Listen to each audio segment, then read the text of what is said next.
Mesdames et messieurs, bonsoir. C'est un plaisir de vous savoir nombreux ce soir pour nous suivre. Bienvenue à cette grande édition du journal sur nos antennes. Nous vous proposons de suivre déjà les grands titres. Gouvernement Samalou Kondé, les Congolais sont toujours en attente de la nouvelle équipe gouvernementale, fruit de l'Union sacrée pour la nation. Plusieurs sources affirment que ça sera un cadeau de la fête de Pâques.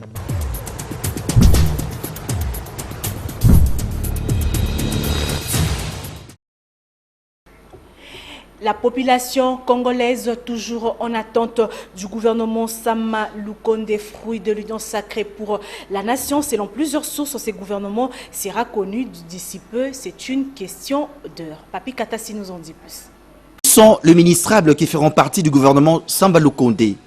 La question vaut son pesant d'or au regard de tout ce que l'on a vécu sous le régime précédent et lors du récent gouvernement coalisé. À cette question, le Premier ministre Samalou Kondé a d'entrée de jeu répondu déjà. En ce qui concerne le profil, nous allons bien sûr revenir sur des personnes de bonne moralité, de moralité avérée, parce que ça c'est important.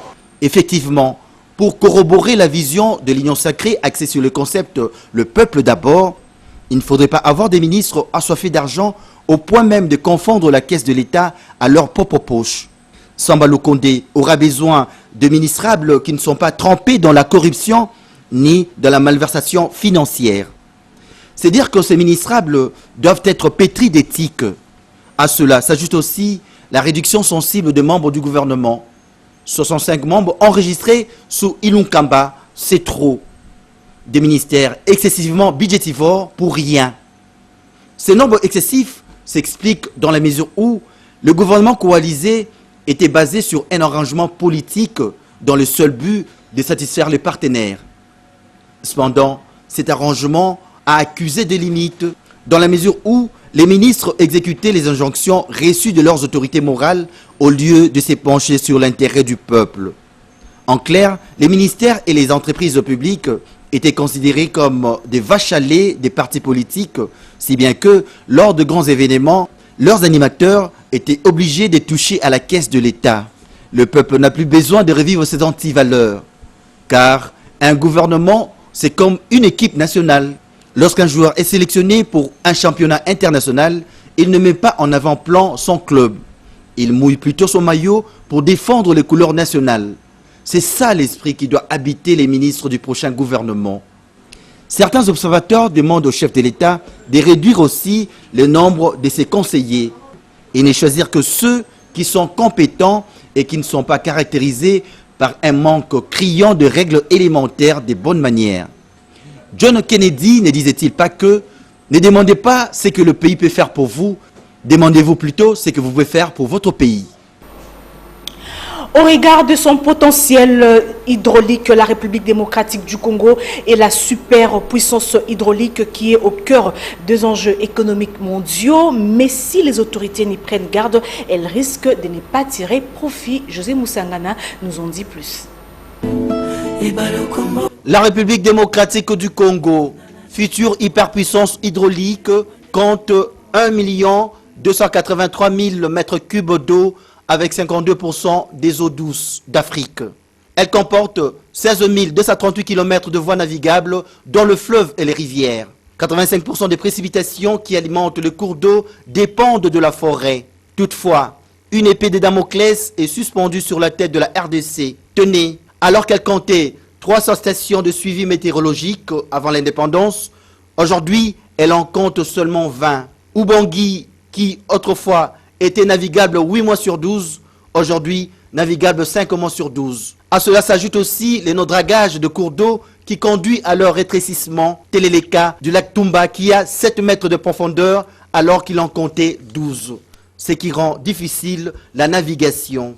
Il faut dire que les eaux de la République démocratique du Congo font l'objet des échanges sur le plan international.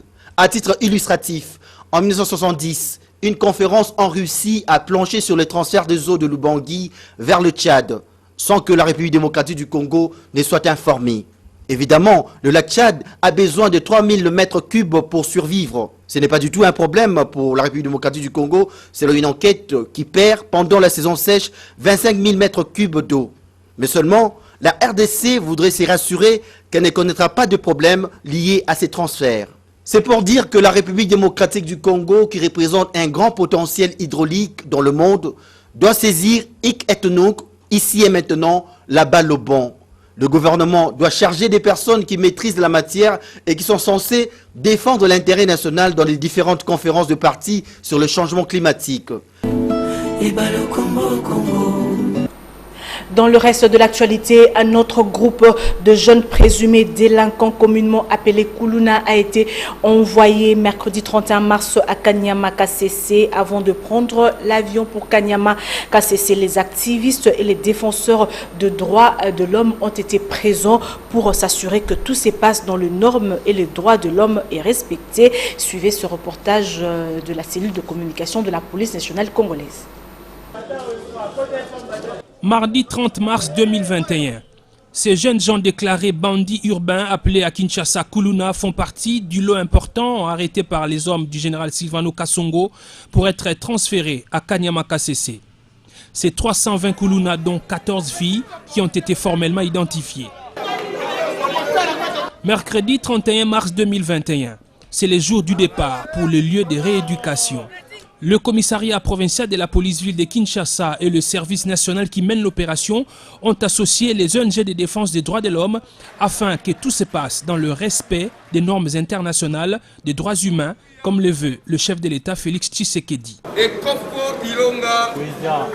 Cette initiative prise par le président de la République pour débarrasser Kinshasa et d'autres villes du pays des délinquants qui sèment l'insécurité est salvatrice. Cette jeune dame, Kuluna, s'en réjouit.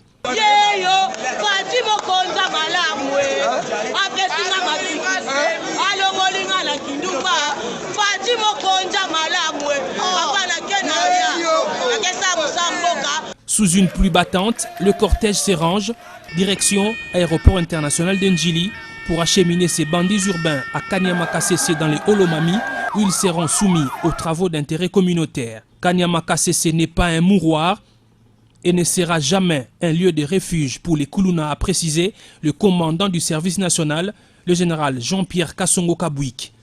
Nous ne cesserons de le répéter. Ces jeunes gens ne vont pas en prison. Mais ne vont pas aussi loger dans un hôtel à 5 étoiles. C'est vrai, si les parents pleurent, moi je dirais que c'est seulement par nostalgie. Non pas que le parent pleure parce que ses enfants vont aller dans un mouroir. Ils le savent. Si c'était un mouroir, ceux qui étaient partis le premier groupe, on aurait déjà des échos dans cette ville. Ils savent que ces jeunes gens vont là-bas, c'est pour subir une formation, une transformation et une réinsertion bénéfique non pas seulement au pays, même aussi aux membres de famille. La troisième et la quatrième vague constituent la deuxième phase de transfèrement des Kuluna, mais le commissaire provincial de la police-ville de Kinshasa, le général Silvano Kasongo Kitenge, a affirmé qu'il ne baissera jamais les bras face à ces vents de criminalité. Le commandant de la ville promet de traquer ces inciviques jusqu'à leur dernier retranchement. Si longtemps que les Kuluna sont là, les phénomènes Kuluna existent, nous avons l'appui du commandant suprême qui nous donne les moyens pour qu'on puisse les acheminer au service national pour qu'il y ait la tranquillité publique dans la ville de Kinshasa. La police est partout, nous sommes une police provinciale, nous sommes à travers toute la capitale et les Kuluna sont un peu partout. Là où ils sont, on les ramasse pas comme ça, nous avons une cartographie. Il y a un service de renseignement, il y a la population qui contribue, il y a les chefs de quartier, les chefs d'avenue, il y a les gens qui dénoncent, il y a des faits. Avec ce lot, le commissariat provincial a mis à ce jour à la disposition du service national 1300 Kuluna qui sont désormais des paramilitaires au service du pays.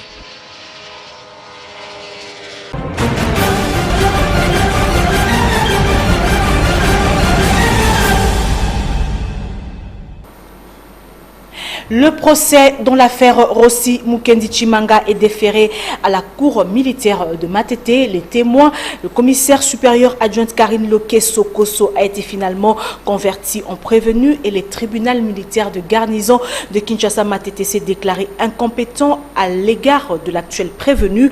Entre-temps, la haute cour militaire a entamé le fond de l'affaire opposant l'auditeur général ministère public près la haute cour militaire aux 11 prévenus, dont le commissaire supérieur adjoint Vangou, poursuivi pour association de malfaiteurs et vol à main armée, Sylvain Kapombo Bosengele. Cette audience du tribunal militaire des garnisons de Kinshasa Matete, qui siège dans l'affaire du meurtre de Rossi Mukendi Chimanga, est la 6e de la série. Elle a été mouvementée ce jeudi 25 mars 2021 avec l'audition du commissaire supérieur adjoint Karine Lokeso en qualité de témoin et des autres renseignants. Après la projection de certaines vidéos des audiences précédentes par les tribunaux et la confrontation de la témoin aux dites vidéos, les parties civiles Debout Congolais Bâtisson et Madame la veuve Rossi Mukendi ont soutenu devant les juges que le moment était venu pour que le major Karine Lokeso soit converti en prévenu tenant compte de ces déclarations. Pour ces avocats qui ont fondé leur argumentation sur l'article 253 alinéa 4 du Code judiciaire militaire, l'ordre d'assassiner Rossi Mukendi Chimanga était venu bel et bien de ses commissaires supérieurs adjoints. Cette dernière ont renchéri les parties civiles, avaient crié à l'assaut pendant que les manifestants étaient calmes les jours de la marche organisée par les comités laïcs de coordination. En réaction, l'organe poursuivant, qui a interprété la même disposition de la loi, a fait savoir au tribunal qu'il était impossible pour lui de transformer un témoin en prévenu. Mais le tribunal, évoquant le cas Jean Bosco Muganda, témoin dans l'affaire du meurtre des 2 experts de l'ONU, dont le procès se poursuit encore à Kananga, mais converti en prévenu, a laissé le major Karine à la disposition de l'organe de la loi afin que ces derniers puissent leur apporter les suppléments d'information à la prochaine audience fixée le 1er avril 2021. Mais en attendant, la témoin Karine Lokeso, en état d'arrestation, a passé sa toute première nuit à l'auditorat militaire des garnisons de Matete. L'audience du tribunal militaire des garnisons de Kinshasa Matete de ce jeudi 1er avril 2021 est comparable à une compétition de boxe où la commissaire supérieure adjointe Karine Lokeso a été vaincue par chaos technique. Autrefois témoin dans l'affaire du meurtre de Rossi Mukendi Chimanga, le major précité a été finalement converti en prévenu par le ministère public. Avec le dynamisme des audiences tenues par le tribunal militaire de garnison de Kinshasa Matete, il s'est avéré que la témoin commissaire supérieure adjointe Lokeso Koso Karine a eu à poser certains actes mettant en doute son statut de témoin. Et c'est au 7e round, chiffre équivalent au nombre d'audiences, que l'intéressé, après sa réinterrogation par l'organe poursuivant, qu'il avait placé sous mandat d'arrêt provisoire à la prison d'Indolo, a rejoint de manière officielle les prévenus brigadiers en chef Toki Sinkumbo Girard sur les bancs des accusés, comme les parties civiles avaient sollicité du tribunal. Ainsi, au terme de l'article 246, alinéa 2e du Code judiciaire militaire, le tribunal militaire des garnisons de Kinshasa Matete a décliné sa compétence à l'égard de la prévenue major Karine au profit de la cour militaire de Matete. Après avoir répondu par un arrêt avant dire droit aux mémoires lui déposées par les différentes parties au procès, la haute cour militaire siégeant en matière répressive au premier degré, dont l'affaire mettant en cause l'auditeur général ministère public près la haute cour militaire, contre les 11 prévenus, dont le commissaire supérieur adjoint Vangou Paka Dialelo, a entamé le fond du dossier. Les accusés sont poursuivis pour association de malfaiteurs et vol à main armée. À l'audience du mardi 30 mars 2021, la chambre de cette haute juridiction militaire, présidée par le colonel magistrat Mukendi Tchidja Freddy, a entendu en premier les prévenus Lubaba Ngoi Kisola Guy. Ces derniers, fonctionnaires de l'État travaillant au ministère des hydrocarbures, a relaté devant la Cour les circonstances de son arrestation. Dans sa déposition, ce prévenu a soutenu qu'il jouait le rôle d'intermédiaire entre son cousin Papi Chabot et M. Lomata, tous deux prévenus dans la même affaire dans un marché de la vente de l'or. C'est à la date du 25 août 2020, Date de la rencontre dans un appartement situé sur l'avenue Kabinda, pendant que les deux procédaient à la négociation, qu'ils ont été surpris par un groupe de personnes en tenue civile, parmi lesquelles se trouvait le commissaire supérieur adjoint Vangupaka Dialelo, a-t-il déclaré.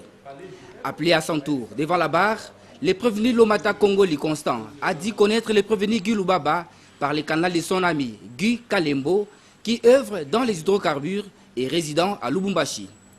Celui-ci lui avait présenté Lubaba Guy comme son représentant à Kinshasa en cas de course relative à leur secteur des hydrocarbures.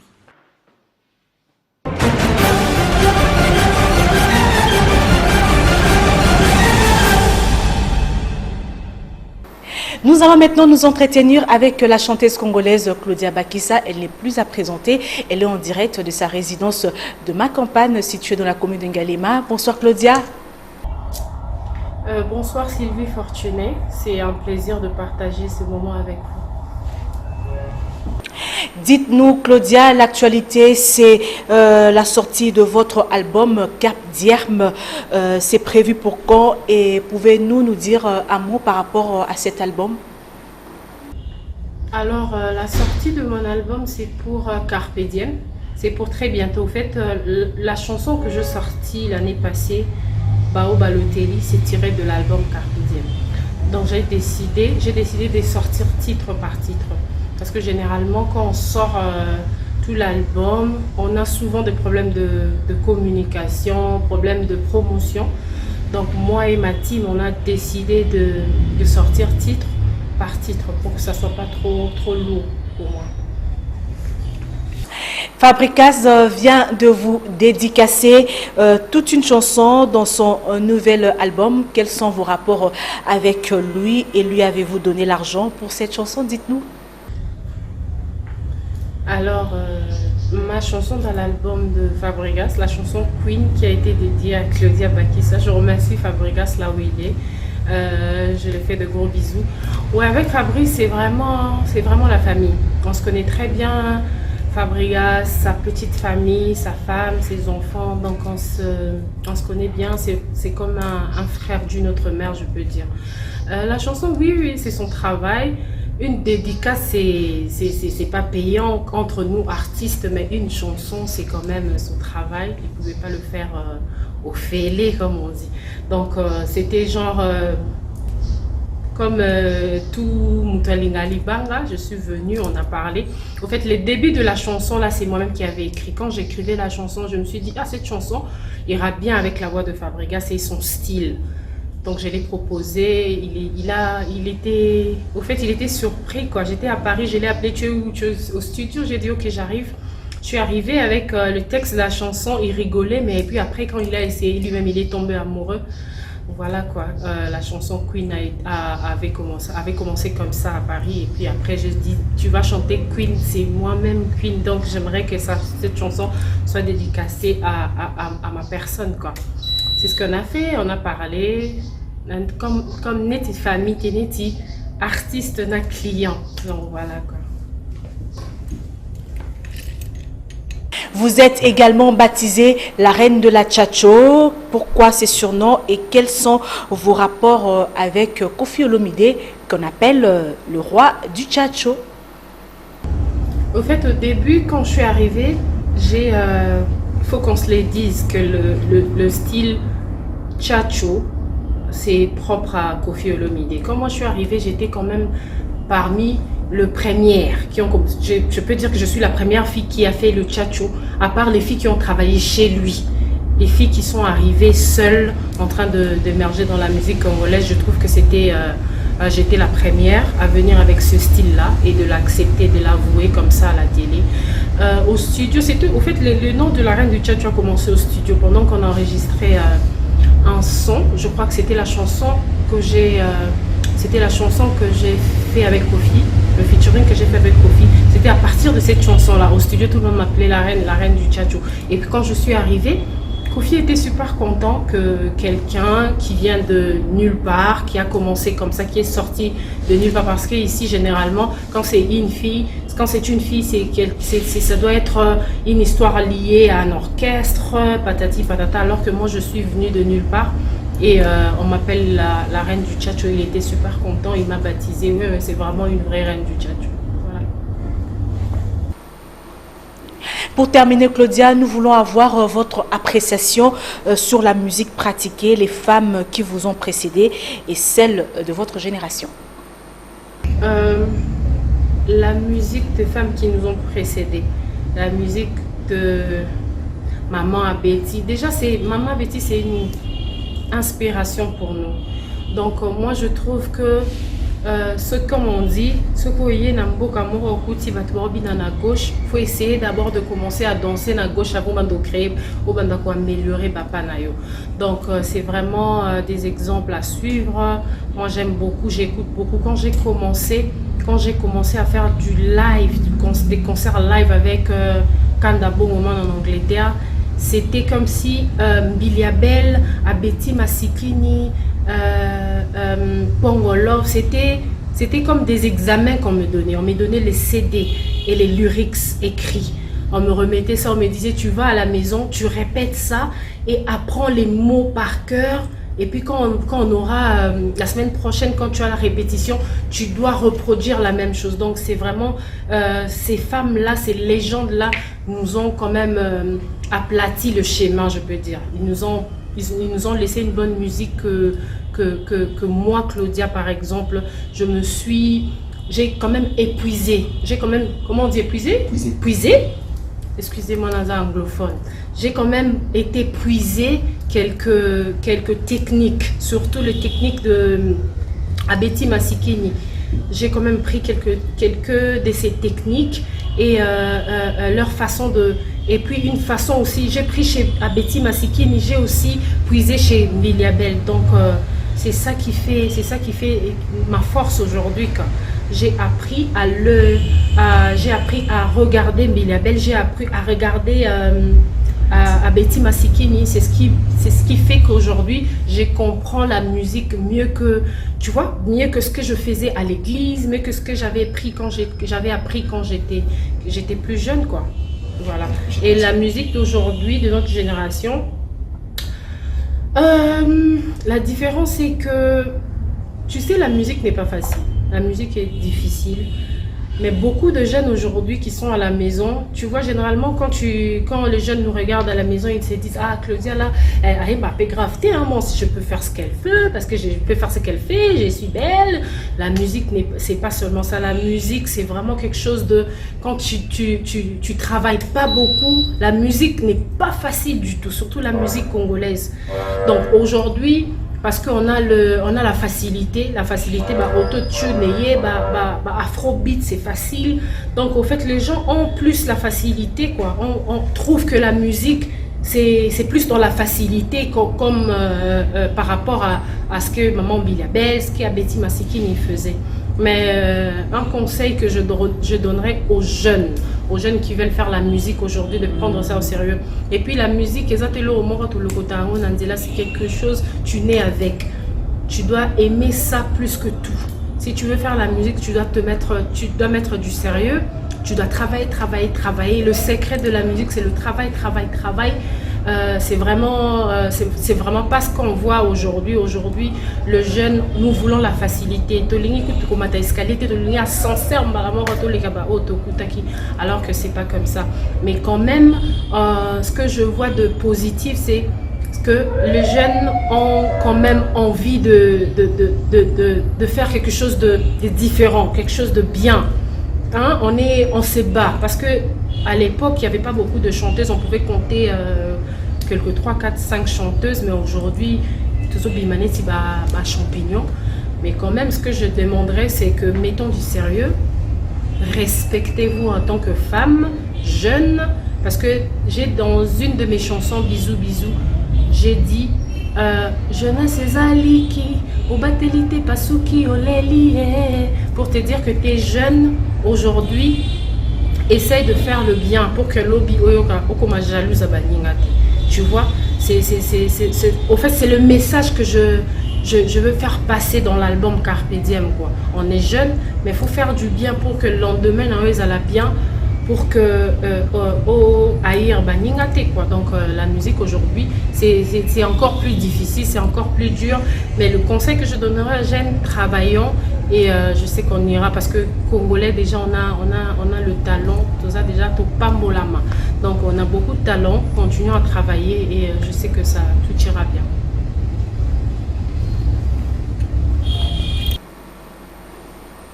Merci beaucoup Claudia pour votre disponibilité et bonne chance pour votre album Cap d'Hierme. Bonne soirée à vous. Oui, merci Sylvie Fortuné. C'était un plaisir de partager ces bons moments avec toi. Je remercie toute l'équipe de l'antenne et merci à vous d'être toujours derrière vos artistes. Merci et bonne soirée. C'était Claudia Bakissa. Ouais. Nous allons maintenant prendre la page sportive de ce journal à l'issue de la 6e et dernière journée des éliminatoires de la Coupe d'Afrique des Nations CAN Cameroun 2021. On connaît désormais le 23 sur le 24 pays qui vont prendre part au banquet continental du mois de janvier et février en Afrique centrale. Les détails avec Mathurin Ndaye Lambouchi dans ce reportage. Les nations qualifiées pour la phase finale de la 33e Coupe d'Afrique des Nations CAN sont connues après les matchs de la 6e et dernière journée disputée le mardi 30 mars à travers le continent. Le 24e pays qualifié sortira de la confrontation entre la Sierra Leone et le Bénin qui ne s'est pas joué mardi après-midi, en raison des cas de tests positifs dans les rangs du Bénin. Les 23 nations qualifiées à la Coupe d'Afrique des Nations sont déjà connues. Les îles Comores et la Gambie seront à leur première qualification, alors que le Cap-Vert marquera son retour pour sa deuxième participation aux Jeux continentales.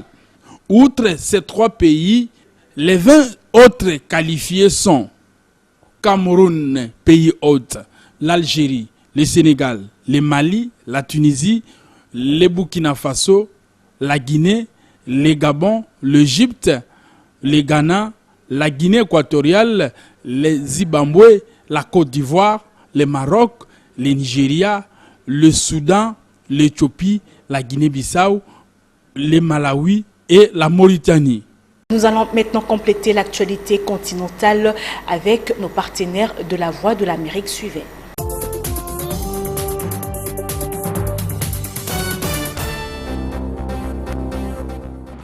Le président élu du Niger, Mohamed Bazoum, a prêté serment ce vendredi à Niamey en pleine crise, 2 jours après une tentative de coup d'État, alors que le pays est frappé ces derniers mois par plusieurs attaques djihadistes. Au cours de son discours d'investiture, il a dénoncé les crimes de guerre commis par les terroristes dans son pays. 2 soldats maliens ont été tués vendredi lors d'une attaque attribuée aux djihadistes dans le centre du Mali, alors que dans le même temps, des casques bleus tchadiens de la mission de l'ONU au Mali, MINUSMA, repoussaient un assaut dans le nord selon des sources sécuritaires et locales. Au moins 6 supplétifs civils engagés dans la lutte anti-djihadiste ont été tués jeudi soir dans une embuscade dans la commune de Dablo au nord du Burkina Faso. Le groupe effectuait une opération de ratissage après la disparition d'un volontaire du village de Dou lorsqu'il a été pris pour cible. Alors que le conflit en Éthiopie continue, les ministres des Affaires étrangères des pays du G7 ont réclamé un retrait des forces érythréennes du Tigré, région en conflit du nord de l'Éthiopie. Ils ont souligné que le retrait doit être rapide, inconditionnel et vérifiable selon une déclaration commune publiée ce vendredi.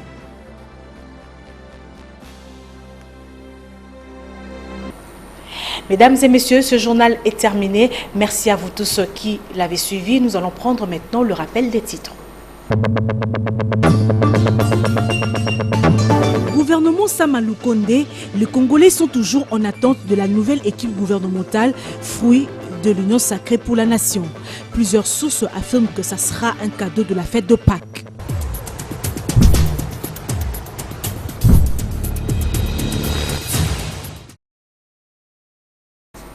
Ce journal est complètement terminé. Mesdames et messieurs, merci à vous tous qui l'avez suivi. Nous vous souhaitons une joyeuse fête de Pâques partout où vous êtes. Bonsoir chez vous. Au revoir.